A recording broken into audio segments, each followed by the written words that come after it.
to the women of the Empire. Her Majesty the Queen. The last time that I broadcast a message was at Halifax, Nova Scotia, when I said a few words of farewell to all the women and children who had welcomed the King and myself so kindly during our visits to Canada and the United States of America. The world was then at peace, and for 7 happy weeks we had moved in an atmosphere of such goodwill and human kindliness that the very idea of strife and bloodshed seemed impossible. The recollection of it still warms my heart and gives me courage. I speak today in circumstances sadly different. For 20 years we have kept this day of remembrance as one consecrated to the memory of past and never to be forgotten sacrifice. And now the peace which that sacrifice made possible has been broken, and once again we have been forced into war. I know that you would wish me to voice, in the name of the women of the British Empire, our deep and abiding sympathy with those on whom the first cruel and shattering blows have fallen, the women of Poland. Nor do we forget the gallant womanhood of France, who are called on to share with us again the hardships and sorrows of war. War has at all times called for the fortitude of women. Even in other days, when it was an affair of the fighting forces only, wives and mothers at home suffered constant anxiety for their dear ones, and too often the misery of bereavement. Their lot was all the harder because they felt that they could do so little beyond heartening through their own courage and devotion the men at the front.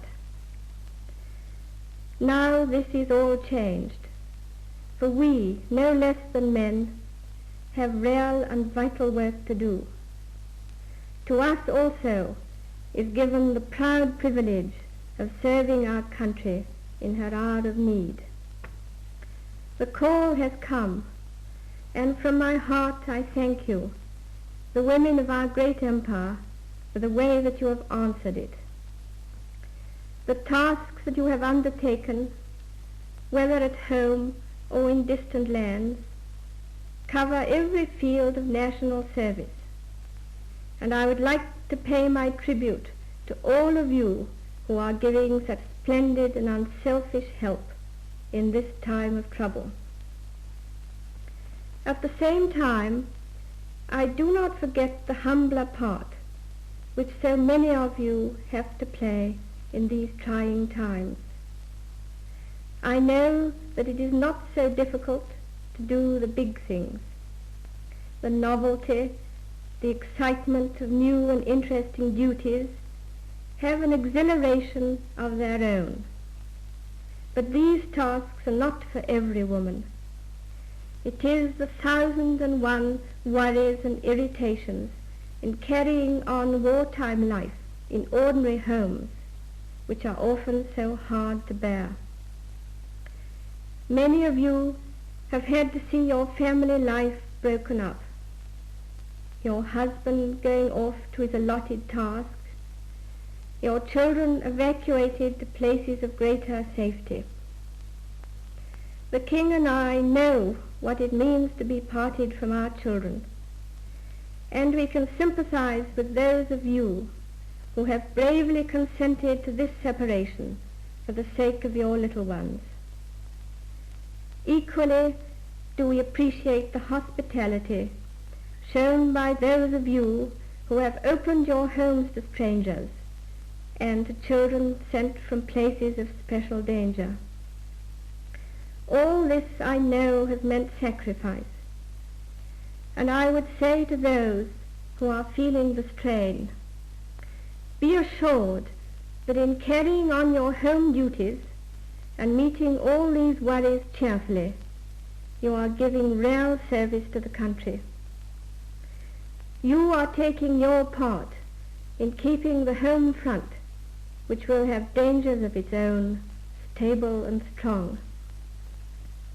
It is, after all, for our homes and for their security that we are fighting.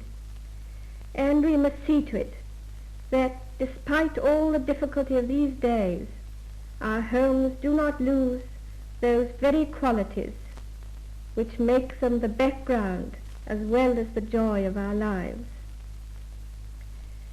Women of all lands yearn for the day when it will be possible to set about building a new and better world, where peace and goodwill shall abide.